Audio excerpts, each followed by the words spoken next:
A paz do Senhor, amados, amadas, como que você tem passado? Me conta aí nos comentários, eu quero saber de você. Vamos começar mais uma aula? Esse plano de batalha para a oração tem sido uma bênção na minha vida. E eu espero que tenha sido na sua vida também. Antes de nós começarmos esse vídeo de número 22 já são 22 aulas expostas aqui para você, para edificar sua vida, sua família. E eu espero, fundo do meu coração, que você esteja gostando e esteja feliz, esteja sendo edificado, edificada. Então, se está sendo bom para sua família e para você, eu quero te pedir que você me ajude compartilhando este canal, dando like nesse vídeo, se inscrevendo no canal, deixando aí os seus comentários. Vamos me ajudar a semear esta palavra de oração a mais casas, a mais famílias, a pessoas que precisam se levantar em batalha pelas suas famílias. Amém?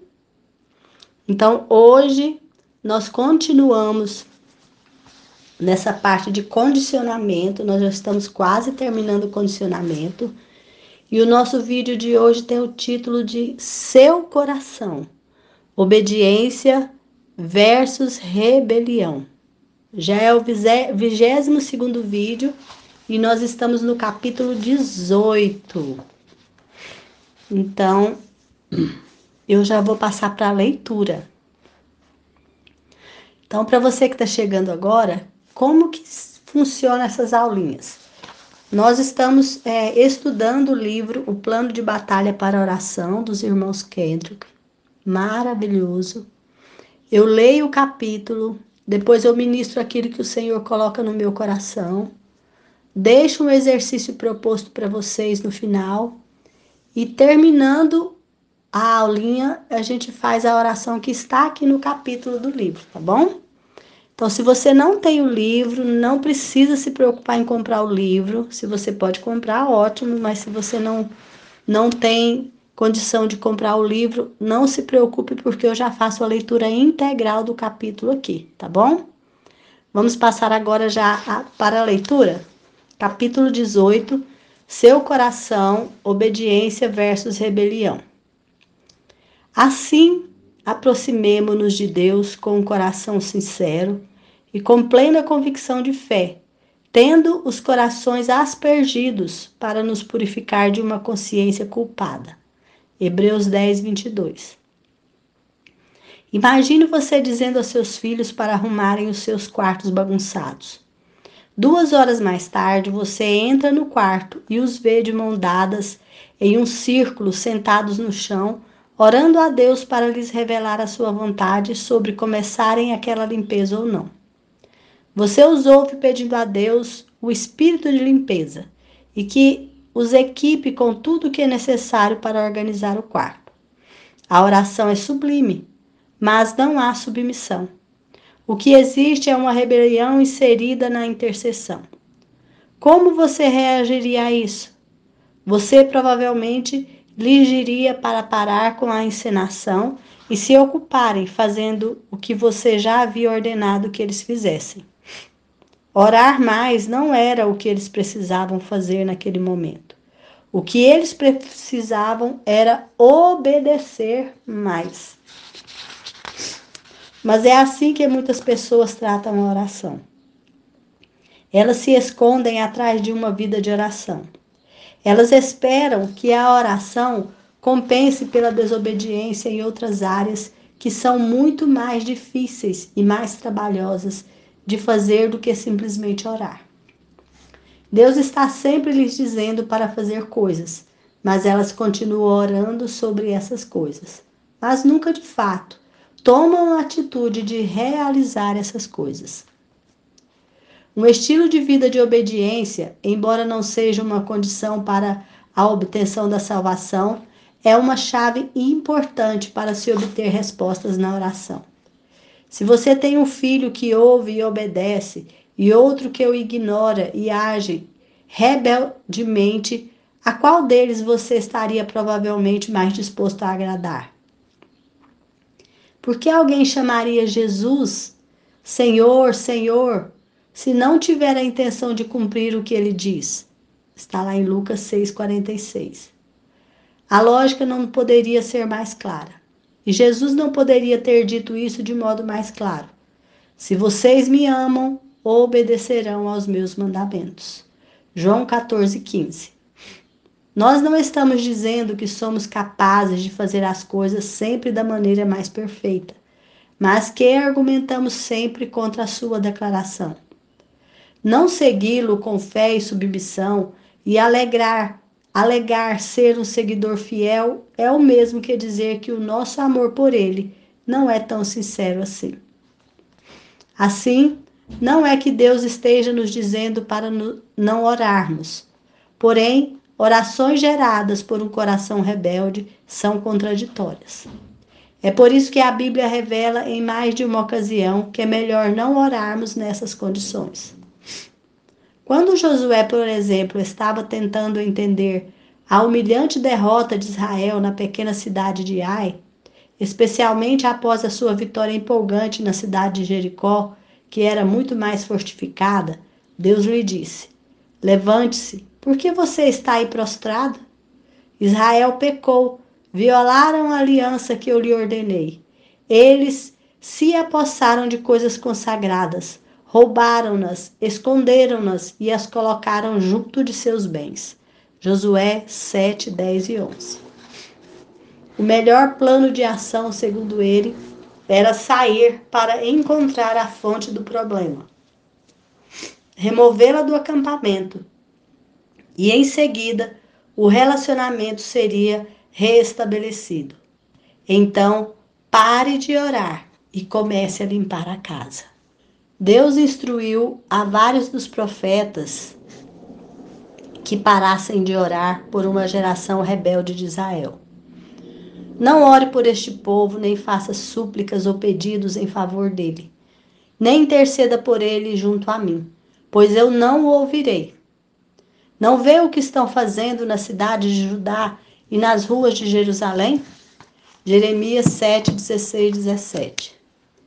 Ele retoricamente perguntou: enquanto persistirem em sua idolatria, deverei deixar que me consultem, ó casa de Israel. Ezequiel 20, 31.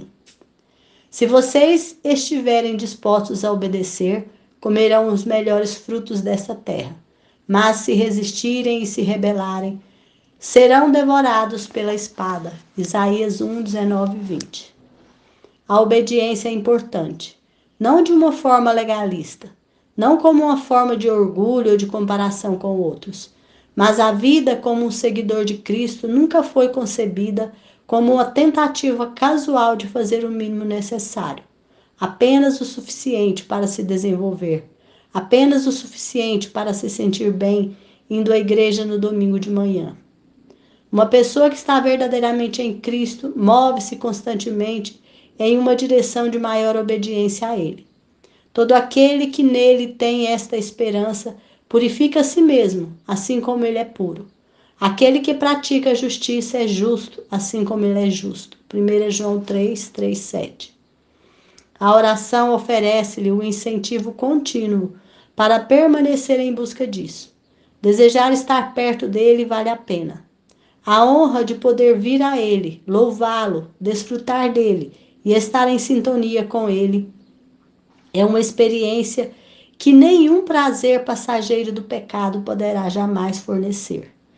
Hebreus 11, 25. E a cada vitória, a cada nova explosão de força espiritual, você não vai querer que nada se interponha entre você e ele. Ao fiel te revelas fiel, ao irrepreensível te revelas irrepreensível, ao puro te revelas puro. É o repreensível que vê Deus como astuto, como se ele fosse alguém como que precisasse brigar e lutar. Salmos 18, 25 e 26. Orar com o coração limpo é como dirigir com um para-brisas limpo. Tudo que Deus faz, você vê melhor através dessa oração. Assim, amados, se o nosso coração não nos condenar, temos confiança diante de Deus e recebemos dele tudo o que pedimos, porque obedecemos aos seus mandamentos e fazemos o que lhe agrada. 1 João 3, 21, 22. Será que você está guardando os seus mandamentos? Olhe para as coisas pelas quais você está orando. Considere se você as vê sendo concretizadas ou claramente marcadas pela bênção de Deus.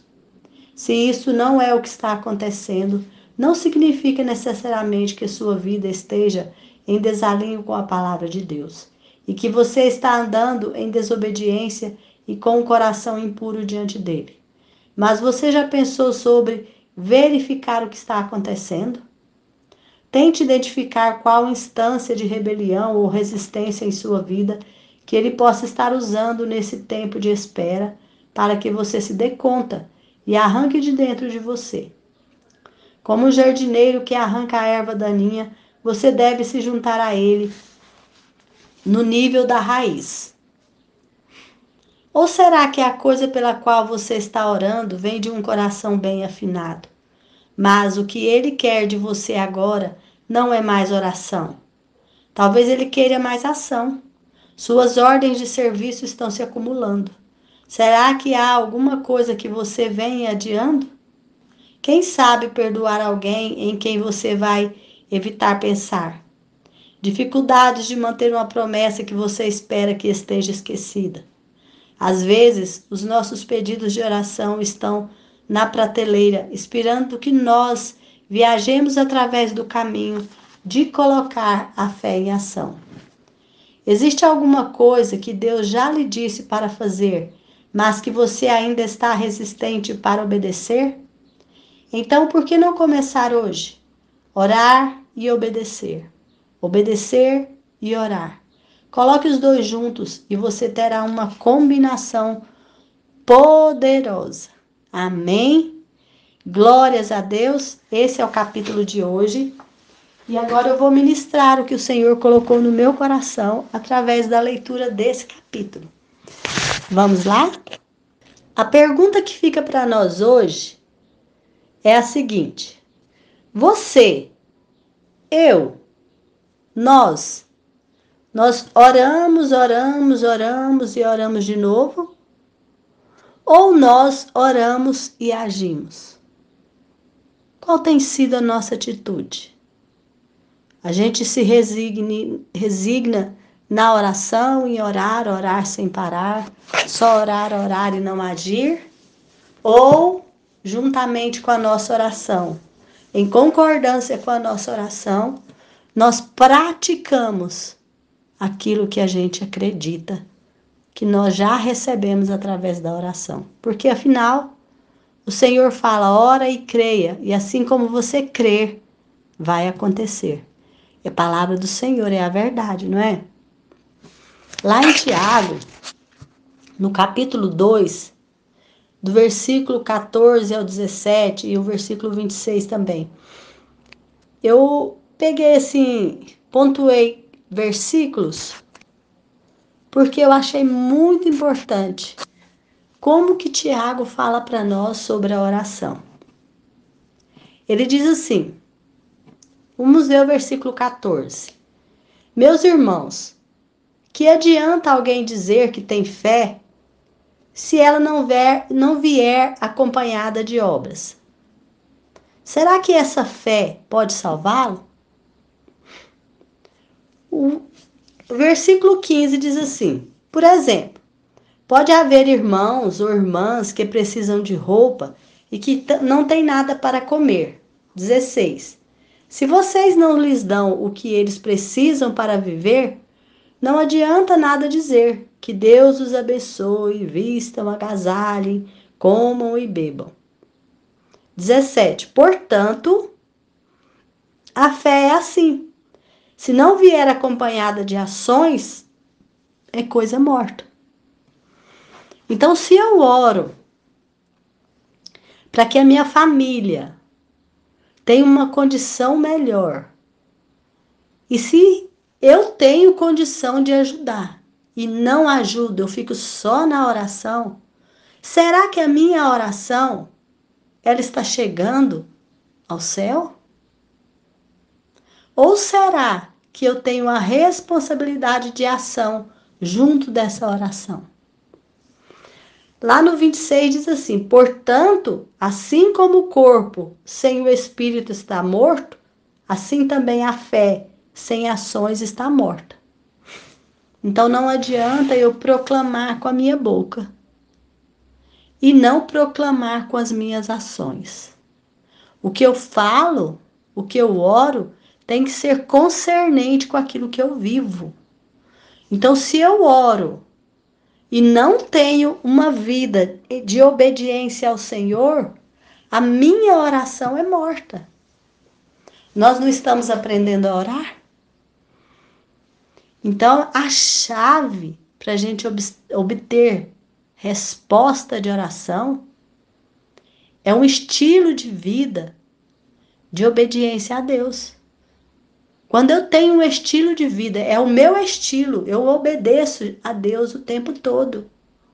Eu vivo em obediência ao meu Deus. Eu obedeço aos seus mandados. Eu obedeço ao seu direcionamento. Eu obedeço aquilo que Jesus deixou escrito. Eu amo o meu próximo como a mim mesmo. Eu amo o Senhor de todo o meu coração. O que é amar? Amar é obedecer, amar é atitude. Às vezes, você já orou e o que precisa é agir em obediência. Se você já orou, então faça. Também não adianta orar e manter uma vida que desagrada a Deus. Então creia, obedeça, faça. Muitas vezes a pessoa fica estagnada, pensando assim, não, qual é a vontade de Deus? Qual é a vontade de Deus?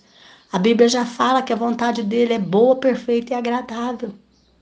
Então, se é bom, se é perfeito, se é agradável, é a vontade de Deus. Então, vai e faz. Levanta e age.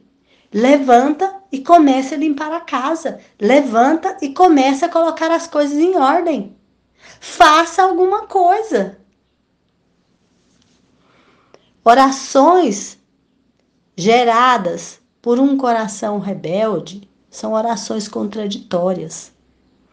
Então não adianta eu orar e ter um estilo de vida de desobediência ao Senhor, de rebeldia a Deus. Não adianta eu entrar em rebelião contra Deus e querer receber as bênçãos de Deus. Vou dar um exemplo para vocês de Israel.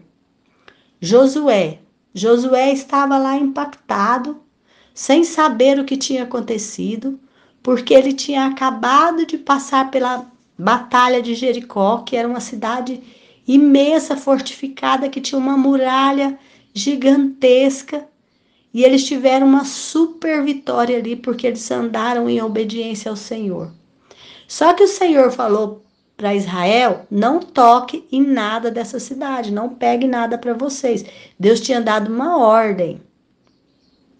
Acontece que Acã, ele se deixou levar pela cobiça e pegou coisas da cidade, pegou uma capa, pegou ouro, pegou coisas daquela cidade e escondeu na sua tenda. E assim que terminou a batalha em Jericó, eles já foram para a cidade de Ai, que era uma cidade pequenininha. E Josué falou, nem vou mandar tantos soldados, porque a cidade é muito pequena, vai ser muito fácil. Fácil. Eles tiveram uma derrota terrível, morreram vários israelitas nessa batalha. E aí Josué foi se prostrar diante do Senhor. E Josué ficou ali prostrado o dia todo. Então, isso lá em Josué, esse que eu vou ler agora, está em Josué capítulo 7, o versículo 10, o 11 e o 13, é o que eu vou ler aqui. No 10, o Senhor Deus responde a Josué assim, levanta-te, por que você está desse jeito com a cara no chão? Ou seja, agora é hora de agir, já não é mais hora de ficar orando. No 11, o Senhor fala, o povo de Israel pecou. Eles quebraram a aliança que haviam feito comigo. E no 13 o Senhor fala para ele: levante-se e vá purificar o povo. Então você tem que ter um plano de ação. Eu não estou dizendo com isso que a gente não deve orar. Ah, eu não vou orar, já vou agir. Não. Eu estou dizendo que a sua oração, ela tem que estar concernente com as suas ações. As duas têm que andar juntas. Não adianta ficar só orando, orando, orando, orando e não agir. Também não adianta agir sem ter a direção de Deus. Não é verdade? Então, um plano de ação. O que é o plano de ação agora na sua vida? É remover a causa da desobediência. Você tem alguma causa, alguma área da sua vida em que você tem desobediência, rebelião ao Senhor? O que faz você desobedecer a Deus? Você já pensou nisso? O que faz com que nós, seres humanos, desobedeçamos a Deus? Então agora, gente, é hora de nós levantarmos e colocarmos a nossa casa em ordem. Sabe por quê? Porque se a gente não fizer isso, Deus não ouve a nossa oração. Eu vou dar um exemplo para vocês de alguns profetas que Deus falou para eles que não adianta, para de orar por esse povo, porque eu não vou ouvir a oração de vocês. Um exemplo é Samuel com Saul. Samuel estava em rebelião contra Deus, teimando contra o Senhor, e Deus falou para Samuel: não fique orando mais. Até quando você vai ter pena de Samuel? Não adianta orar por ele, que eu não vou te ouvir. Eu já rejeitei e pronto, acabou. E nós vemos aqui em Jeremias, no capítulo 7, 16, diz assim: Jeremias, não ore por este povo. Não peça nem implore em favor deles. Não insista comigo, porque eu não atenderei. Porque o povo estava em desobediência ao Senhor. E o Senhor tratava com eles, o povo voltava a desobedecer. E o Senhor tratava e o povo voltava a desobedecer, desobedecer, desobedecer. Ezequiel 20, 31. Se tornam impuros pela idolatria e ainda vêm me perguntar o que eu quero? Juro pela minha vida, diz o Senhor Deus, que não deixarei que vocês me perguntem nada. Ou seja, não vou dar nem a oportunidade de vocês orarem. Então, quando a gente está numa vida de desobediência a Deus, quando alguma área da vida da gente está em desobediência, não está alinhada com o Senhor, as nossas orações são infundadas. A obediência, a nossa obediência. Vamos imaginar que eu agora levantei-me e falei: eu vou colocar a minha casa em ordem. Eu vou obedecer. Então, eu tenho que ter cuidado para que essa obediência ela não seja uma obediência legalista. O que é isso? É uma pessoa que distorce a lei, acrescenta novas exigências, aplica essa lei de modo que foge ao seu propósito original. Ou seja, nós temos visto muita gente pegando a Bíblia, distorcendo a Bíblia e agindo e dizendo que está em obediência quando na realidade está em total desobediência. Usa a Bíblia de uma forma legalista. Usa o legal, distorce o legal para dizer que está andando corretamente na presença do Senhor. Nós conhecemos aí hoje, tem o legalismo religioso. O que é o legalismo religioso? É o ato de tentar manipular a lei de Deus em benefício próprio. Fazer adições, rejeitando a graça de Deus. Falando assim: eu vou ser salvo porque eu sou bom. A gente é salvo porque Jesus se sacrificou por nós. Não é pelos nossos atos. Não é pela nossa bondade. Não é pela nossa coerência ou incoerência. Não há nada que eu possa fazer para que eu seja salvo. Eu sou salva pelo que Jesus fez por mim. Então, isso é a gente querer fazer uma obediência de uma forma legalista.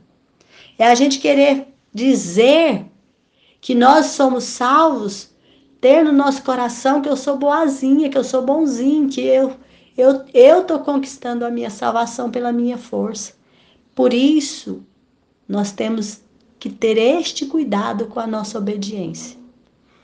Cuidado com as intenções do nosso coração.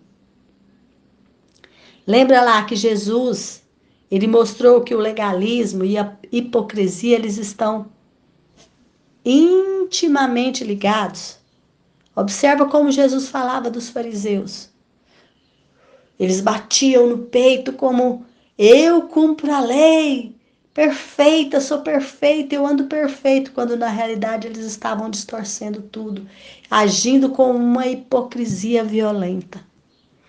Devemos tomar cuidado com isso. Porque uma forma da gente obedecer desobedecendo é a gente usar a obediência como uma forma de orgulho e comparação. Ah, eu sou mais santo do que fulano.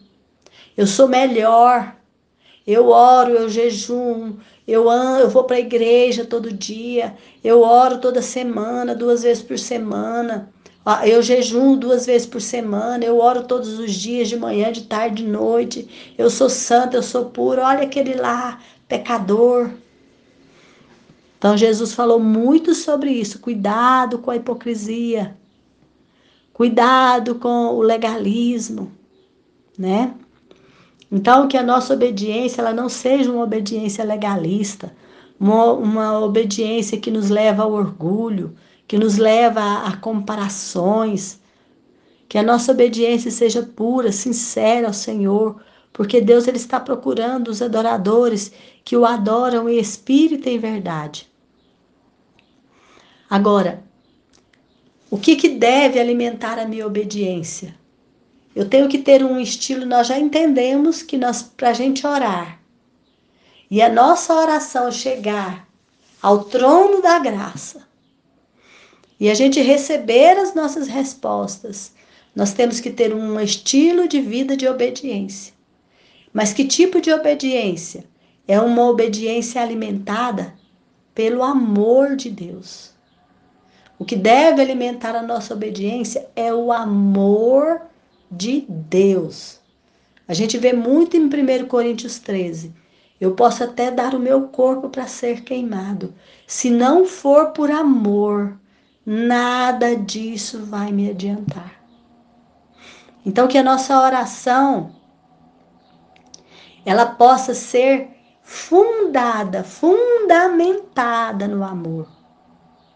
A oração, ela nos oferece o incentivo para que nós possamos permanecer movendo constantemente em linha reta na direção de maior obediência a Deus. Quando a gente ora com o coração limpo, é como a gente dirigir com um para-brisa limpo. Tudo que Deus faz, a gente vê através desta oração. A gente vê através do amor. A gente vê melhor, a gente entende melhor.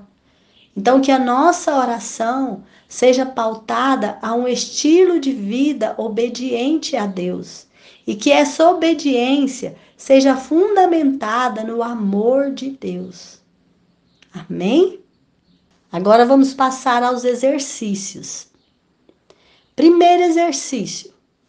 Leia e medite em 1 João, capítulo 3, versículo 21 e 22 e responda. Você tem um estilo de vida de obediência à palavra de Deus?